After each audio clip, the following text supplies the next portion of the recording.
I've been a solo creator for a little over 7 years now on YouTube, and I've filmed myself in hundreds and hundreds of videos. Today, I want to share with you some of the absolutely vital pieces of gear that I use in just about every single video while I'm filming myself by myself. And the funny thing is, this isn't even one of them, but it is going to help me showcase one of them. You'll understand in a minute. So the first thing I want to talk about is something that you may already have and not even realize it. It's part of a gimbal system that I had from a while back, the Ronin 2, I think it was. And I don't even use the gimbal anymore, but I use this all the time. And that is the Raven Eye. It is the really small video transmitting system. And the reason that I like it is partly because it is so small, because I use it a lot of times when I'm outside and when I'm hiking somewhere. I can just use this, and it's a small form factor that's easy to hike around and still gives me the monitoring that I need. So the app has some built-in monitoring features, okay, like, false color, peaking, you could add LUTs to it. So there are some kind of professional systems in here to help you kind of for exposure and that kind of stuff. So for me, I just grab this, throw it on the back of the camera, and we go. And side note, I am not sponsored by any of these. I have 800 and some subscribers. I'm definitely not sponsored by any of these companies. This is all stuff that I purchased with my own money, very much on purpose, and I use it to this day. Now, I will be adding links in the description. Yeah, they're affiliate links, so you're not gonna pay any more, but I might get a little kickback on whatever you buy. Hey, if you use them, awesome, I love the support. But just so you know that they're down there, so at least you know exactly what I'm talking about. For us, the folks that are shooting themselves by themselves, not just autofocus, but good autofocus is almost necessary. So what I use right now is the DJI Focus Pro system. So they have two different packages that you can get, that creator combo that comes with the focus motor, the LiDAR system, as well as the handle or the grip that has the built-in battery. And then you can get the all-in-one, I think it's called the all-in-one Pro combo. I'll put it up here on the screen, which includes this little focus system as well. It's wireless. And I actually really like this because, and maybe I want to get B-roll, I can set the camera up and then I can actually grab my little monitor, go out to wherever I want to get myself in focus, and I can use this to actually focus it. So you can see, like right now, when I look at you, let's say I want to focus on the background, right? So now we're focused on the background and I'm out of focus. But then when I let go, because this is an auto manual focus, one of the modes that it has, it just snaps right back to me. So even though I might want to pop to focus back here a little bit, then when I want to focus on me again, I don't have to think about it. I just let it go and boom, it's right back on me again. And you could add an entire fizz system to this. So I could not just control the focus, but I could add two more motors that I could daisy chain and that can control the iris as well as the zoom. I mean, on a larger production shoot, this is amazing. But the way that I use it as a solo creator, that is a bit of an overkill for me. I just need the focus ability. So for that, I love it. Okay, now one other thing that I think is super important to have, especially if you're like me and you're filming outdoors or on location, is a way to carry all your gear, which we all know is a backpack, right? So I've got actually two that I love and swear by. And one of them you may never have seen before, and it has kind of a special little trick to it that really makes filming out in the middle of nowhere something special. This is the Wandered Provoke. This is the 41mm bag. And not only are there tons of mounting points or like areas, straps to kind of just connect stuff to, which is important, as well as there's a front pocket here that you could put any sort of like, papers or shot lists or anything like that in. It's got the water bottle pocket that I usually use to put my tripod in. But the most important thing to me is this right here. This back is so comfortable. Not all bags are comfortable. I used to do a lot of hiking and mountain climbing, and so I've worn a lot of different backpacks for extended periods of time. And this is one of the most comfortable backpacks I think I've ever worn. The straps are really big and thick and comfortable, and this little bit of cushion back here and these air vents help to keep it back from sweating too much. One other little thing I like about it that people don't really talk about, but I personally think it's important, is this. How easily that opens Not all zippers are made the same, and nothing that drives me nuts more than grabbing a zipper and having to rip it open. Now, I also love that there's all these different little pockets here for whatever you need to carry, as well as a laptop and an iPad sleeve. Okay, so that's great. But the reason I like this one is because I use a lot of larger cameras. And so for me, this one's deeper. So it's not so much that it just holds more, it's deeper so that when I throw in the Canon C80 or whatever it is, it doesn't bulge out. I have two smaller 30-some liter Provokes that were amazing as well. That's what led me to get to this one. So those are great for smaller, smaller kits. This is great for a larger kit, and I just find that more often than not, I'm heading out with a larger kit. The next bag is a little different, and I have some things that I really don't like about it, but I also still use it all the time. This is a great bag. Like I said, we'll talk about it. It's got some issues. But the reason, obviously, probably what you're seeing right here, the reason that I love this is because of this. This is a 300-watt power bank. And not only is it a power bank, but it's got AC and DC power. So I can just plug in the camera right now that I'm recording you on, which is a Red Scarlet. I could plug this in and run it off of this while I'm out in the middle of nowhere. Or I can use this to charge batteries. And this is another one that I absolutely love, this zipper, right? Because it's so light. But you get in here, you've got some good space for cameras, and you got this really deep pocket right here that I like to put monitors in. I do like that this is actually a light interior versus most camera bags I've had, which are dark interior. And then, you lose all the things, which is super fun to try to look for when you're in the middle of nowhere. It's awesome. One other thing that you may or may not have noticed is this little handle right there that makes just one more easy kind of grabbing point. But this is a little bit heavier bag. And the reason for that is because on the side here is this metal frame. Now the pro to that is the fact that that actually helps to take some of the weight off of you. Now this comes with an actual hip belt too that you can install right in through here. I typically don't use them, but it does actually help to kind of distribute the weight a little bit. So if you're gonna pack this thing up with even heavier gear, then that would be something that I would wanna wear personally, because it's gonna make it a whole lot more comfortable just to carry it all. This is one of the kind of key selling points to this. That raises. Okay, now that can go all the way up. It's like a big selfie stick. And then you can actually move this around like this. So the point of it is to be able to connect, say, for instance, a 360, right, camera to this. And then you put it out that way and you can film yourself hands-free while this is just on your back. Or you can hook up lights to this. I mean, there's a bunch of different reasons to use it. But the issue with me is that this little piece right here that locks this from turning, it's already broke. It broke in half. I need to super glue this back together or something, because I can't actually tighten it down because it just opens up again. Keep in mind, I've not done anything to this bag that's like heavy lifting or anything crazy. So it hasn't been in a situation where it really should have broke. I don't know why or how it broke. I mean, but just very basic wear and tear, that's gonna happen. It is wildly helpful to me because it does stand up like this, so I can use this as kind of like a tripod, but not when it doesn't work. So there's that. This has got a little drone pocket up here, and this is really helpful. I've actually got my controller, a couple batteries in here, and then I could put in my drone right in here, and that's usually what I do. And this, if I had a shirt that was made out of that, I'd never leave the house. Well, I probably would still leave the house, that's beside the point, but that is very comfortable. This is soft. And then the other cool thing is all of this stuff is modular.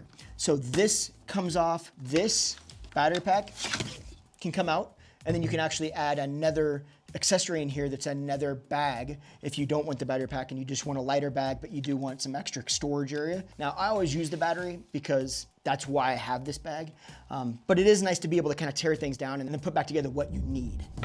Okay, my next favorite thing is one of the things that I shoot with. Okay, I have two cameras, if I'm honest, that I use 90% of the time. They both have their own kind of special purposes. So one of them is the C80, which I said I was already filming with above here. The other one is the Ronin 4D.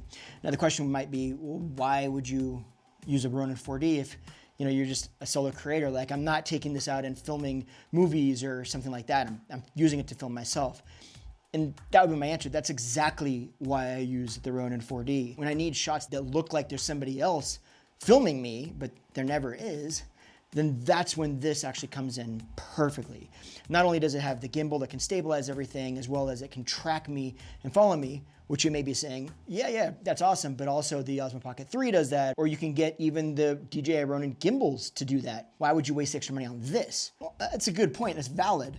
There's just a lot more with this, to me, that is also very important. One, you've got the ability to run manual lenses because this also has kind of like the DJI focus system, the Focus Pro that I'm using on right now, this has that built into the camera. Not only does it have an incredible image and dynamic range and great codecs to film in, so I can get a lot of data out of these files if I want to, it also has the built-in gimbal that's already attached to it, plus a fourth axis that gives me even more stabilization if I want it, more than any of the other handheld gimbals have. Then on top of that, you add in the ability to be able to focus manual lenses, as well as be able to wirelessly transmit and move this around or reframe my shot while I'm standing 30 feet away from the camera or whatever. All of those things for somebody like me, those are invaluable options, and I love this for that. There is no real codec on this that shoots in small file sizes. Everything you get out of this is just gonna be heavy, right? So just, you know, before I would tell anybody to dive into this, it's one of those scenarios where you want to make sure that you have the storage to dive into something like this with. Now, I did a whole video about why I think, honestly, this may be one of the best cameras for creators like me, even though it might not seem like it. I'll go ahead and link that video right here if you want to check it out, but this is one of my favorites. Now, I want to talk about two of my other favorite things, but for that portion, I actually want to take you out to where I find myself using them the most and where I find that they really kind of shine. Hey Justin, why don't we film this in the office? Nah, I'd rather drag all this crap out in the middle of nowhere. Because, you know, why not? It's super convenient. Well, I'll tell you why you come out here. Because you don't have views like that in the office. I'm a sucker for views. Okay, now one of those things is the lens, specifically the one I'm filming on right now, and that's the Samara C from Thypok. And I love these lenses. Now, this particular one's the 35 millimeter, and I'm just a person that really likes a little bit of character in the lens. Feels a little bit kind of less clinical. This is the Sigma 24 millimeter 1.4. And it's a beautiful prime. I love this. It's one of my favorite lenses. It's probably my go-to lens, especially if I'm like needing to be up close or I need a wide. But it's just, I don't want to say digital, but I mean, it's crisp. And it's supposed to be crisp. Whereas these, they just have a little bit more character to them because it gives me a little bit of that kind of swirly bokeh in the back. A little bit, and we'll talk more about that in just a second. Now, again, the 35, I like this one specifically because it's wide still on some level. I've literally vlogged with this, holding it in my hand like that. But at the same time, it's tight enough that it doesn't just feel wide. My other favorite one is this one right here. Now, this is the Helios, and it is a 58 millimeter lens that is an old vintage lens. Now, this one in particular, I actually got off eBay. Somebody had rehoused it into a cinema lens, and I love this. Now, if you know anything about the Helios 44-2, you know that it's notorious for that swirly bokeh, right? And that is really the character that I love. The only downdraw to this one is that it's a 58 millimeter. So if you're going to use it in an office or a studio, you've got to be a distance away from your subject. You probably, and that can be really hard to get that far away unless you've got a big space, which is part of the reason that I tend to use it outside because I can get further away from the camera. Okay, now I've got a couple more, and one of them I almost guarantee you've never heard of. The other one, well, the other one is this, the Alonzi portable fog machine. These things are amazing because how much do we all love haze, right? Like, I mean, check this out. So we can just do this. But it's actually not just the fog machine that I think is cool. It's one other component that when you add with the fog machine makes it super cool. Check this out. So let's say maybe I've got something in the background that, I don't know, I want to draw a little focus to. Well, here we go. Ah, look at that haze. The cool part about this isn't just the fog machine. It's the way that we're transferring all of the fog from the machine, which normally would just do this. But a little fan connected to it, while it's loud, does a great job of pushing all that smoke right where I want it. So this is the Ulanzi Film Og Ace, I guess. And it comes in this pack, and then it comes with the actual unit right there, as well as some of this fog liquid, as well as a bunch of different ways to connect it. And then it also has this little controller that's built in and then allows you to get remote control out of it. So you can wirelessly set this up wherever you want in the room and add a little bit of fog wherever you want it, whenever you want it. And then what I did is just connected that little handheld fan that I got off Amazon to it so that it just really pushes that fog out and puts it wherever we want in the room, so it really douses it down a bit. It's much faster, much easier. Now the next thing that has become immediately an absolute crucial part of my workflow is a plugin. But we need to pop into DaVinci so I can show you exactly why I love this so much. A while back on one of my videos, a man named Mark Sheffens, I believe is how you pronounce your last name, Mark. I apologize if I destroyed that. Mark commented that there was some issues with my audio and he was willing to offer up some help. So I reached out to him because Mark has won awards in this, so I would be obviously stupid not to take any advice I could get because audio is such a big deal. He shared with me a plugin, and this is amazing. So watch this. What I have here in my timeline is I've got one clip where I recorded it with two different kinds of mics. So this is what they sound like without any sort of processing or anything. So listen to this. I've got the Rode NTG3 attached to the camera going straight into this camera, and then I've got this Saramonic K9 system right here that's going through this lav mic, and typically they sound very different. Now let's listen to the K9. I've got the Rode NTG3 attached to the camera going straight into this camera, and then I've got this Saramonic K9 system right here that's going through this lav mic, and typically they sound very different. Now trying to match those in post is an absolute nightmare, but watch this. All I'm going to do is, and this heads up works on multiple different NLEs, so this does not just work on DaVinci, I believe it works on Final Cut as well as Premiere Pro, but I'm going to show you in DaVinci because it's what I use. So it's really easy. We're just going to go to the Fairlight page, okay? Now we've got two lanes of audio here. So we've got audio track number 1 that has the NTG3, and we have audio track number 2 that has the Saramonic K9 lav. So all I'm going to do is I'm going to go over and I'm going to add this plugin, which is from a company called Fab Filters, and it's the Pro Q4 equalizer. So I'll go into my equalizers, go to VST here, and I'll add the Fab Filter Pro Q4. So now we're going to go do the same thing to the other audio track number 2. So I'm going to go back down, I'm going to add EQ again, and we're going to go to Fab Filter. Okay, all I'm going to do is I'm going to go down here to click on this little tab, and then we're just going to go to this one. Now, let's say I want to match the lav to sound like the NTG3. Since I know that of these two tracks, the lav mic is down here on the second track, I'm going to click on this. I'm going to go to EQ match, okay? And then I'm going to come down here to the reference. I'm going to choose what I want to reference, which mic I want this to sound like. So I'm going to go down here. I'm going to put other instance, and then Pro Q is the one right up here. That's the NTG3. So I'm going to click on this, and I'm just going to hit the spacebar and let him play. Rode NTG3 attached to the camera going straight into this camera, and then I've got this Saramonic K9 system right here that's going through this lav mic, and typically they sound very different. Okay, once it's done, I'm going to hit spacebar. Now I'm going to go to match one more time, and then I can choose how aggressive I get with matching up individual little parts of the waveform here. So I don't honestly know because I'm not an audio engineer, so I don't know what is, how, if 20 is that much better than 10 or what, but we're going to go with 20 because why not? Then I'm going to click finish. Okay, now you remember how different they were. So now we're going to start with the Saramonic K9 here, and then I'm just going to let it play, and it's going to switch back and forth automatically between these two mics. Listen to it now. I've got the Rode NTG3 attached to the camera going straight into this camera, and then I've got this Saramonic K9 system right here that's going through this lav mic, and typically they sound very different. Okay, so again, let's listen to it without Pro Q filter. I've got the Rode NTG3 attached to the camera going straight into this camera, and then I've got this Saramonic K9 system right here that's going through this lav mic, and typically they sound very different. And then one more time with the EQ matching.